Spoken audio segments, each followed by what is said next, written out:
রিতম ও হিয়া এক অনন্ত প্রেমের কাহিনী।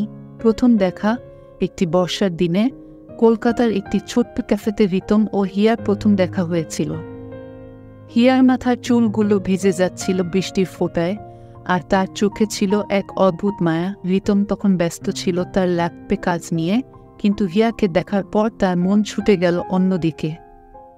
সরি, আপনার চেয়ারটা খালি আছে? হিয়া জিজ্ঞেস করল। রিতম অবাক হয়ে তাকাল। হ্যাঁ, অবশ্যই, বসুন। তারা দুজনেই নীরবে বসেছিল কিছুক্ষণ। হঠাৎ হিয়া রিতমকে জিজ্ঞেস করল, আপনি কি বৃষ্টির গান ভালোবাসেন? রিতম হাসল। হ্যাঁ, খুব ভালোবাসি।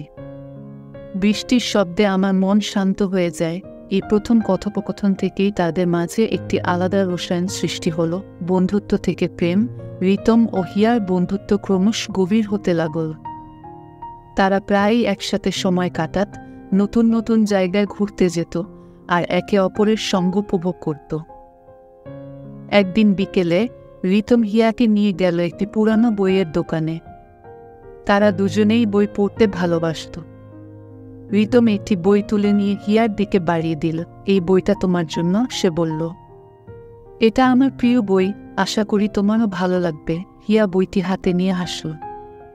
ধন্যবাদ, রিতম প্রথম প্রস্তাবক। একদিন সন্ধ্যায় রিতম হিয়াকে একটি পার্কে নিয়ে গেল।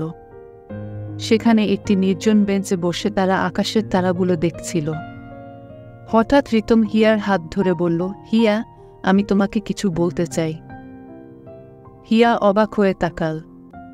কি বলবে? আমি জানি না কিভাবে বলবো, কিন্তু আমি তোমাকে ভালোবাসি। হিয়া, তুমি আমার জীবনের প্রতিটি মুহূর্তকে সুন্দর করে তুলেছ।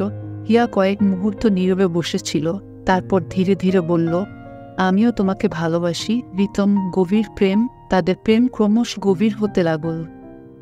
রিতম ও হিয়া একসাথে অনেক সময় কাটাত, তাদের ভালোবাসা আরও দৃঢ় হয়ে উঠল। একদিন বর্ষার একটি সন্ধ্যায় তারা আবার সেই ছোট্ট ক্যাফেতে গেল, যেখানে তাদের প্রথম দেখা হয়েছিল। রিতম হিয়ার হাতে একটি আংটি দিয়ে বলল, হিয়া, তুমি কি আমার জীবনের সঙ্গী হবে? হিয়া আনন্দের চোখে জল নিয়ে বলল, হ্যাঁ রিতম, আমি তোমার সঙ্গী হব সারা জীবন, বিবাহ ও নতুন জীবন। রিতম ও হিয়ার বিবাহ এক অসাধারণ অনুষ্ঠানে পরিণত হয়েছিল। তাদের পরিবার ও বন্ধুরা একত্রিত হয়ে তাদের আনন্দ ভাগাভাগি করেছিল। বিবাহের দিন হিয়া একটি লাল বেনারসি শাড়িতে অপরূপা লাগছিল, আর রিতম ধুতি পাঞ্জাবিতে মানানসই ছিল। সিঁদুর দান।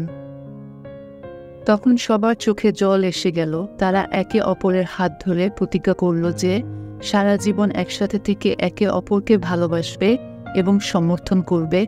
দৈনন্দিন জীবন। বিবাহের পর তাদের নতুন জীবন শুরু হল।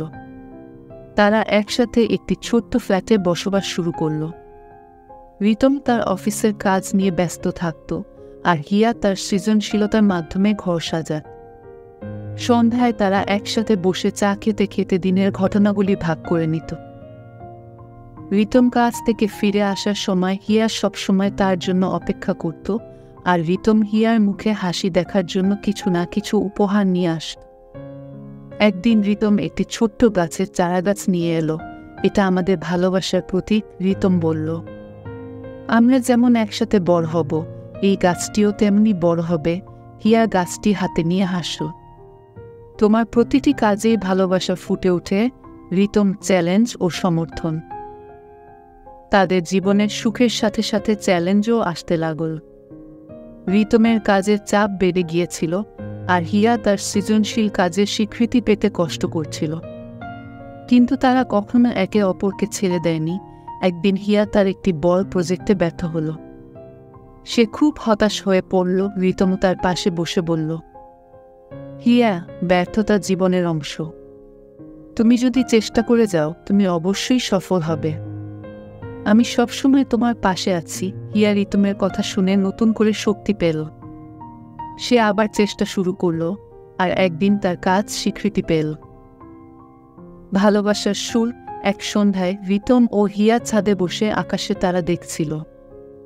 বৃষ্টির ফোঁটাগুলি তাদের চারপাশে ছড়িয়ে পড়ছিল। রিতম হিয়ার দিকে তাকিয়ে বলল, হিয়া, আমাদের ভালোবাসা ঠিক এই বৃষ্টির মতোই, যা কখনো থামে না। হিয়া তার মাথা রিতমের কাঁধে রেখে বলল, হ্যাঁ রিতম, আমাদের ভালোবাসা চিরন্তন। তারা দুজনেই নীরবে বসেছিল, বৃষ্টির সুরে তাদের হৃদয় এক হয়ে গিয়েছিল। এই ছিল রিতম ও হিয়ার গভীর প্রেমের কাহিনী, যা আমাদের শিখিয়ে দেয় যে ভালোবাসার শক্তি সবকিছুর উপরে। তারা একে অপরকে সমর্থন করে, একসাথে চ্যালেঞ্জ মোকাবিলা করে এবং সবসময় একে অপরের পাশে থাকে। তাদের ভালোবাসার গল্প সত্যিই এক অনন্য ও সুন্দর কাহিনী। আরও নিত্য নতুন ভিডিও পেতে চ্যানেলটিকে সাবস্ক্রাইব করে সাথে থাকুন, নতুন ভিডিও আগে পাওয়ার জন্য।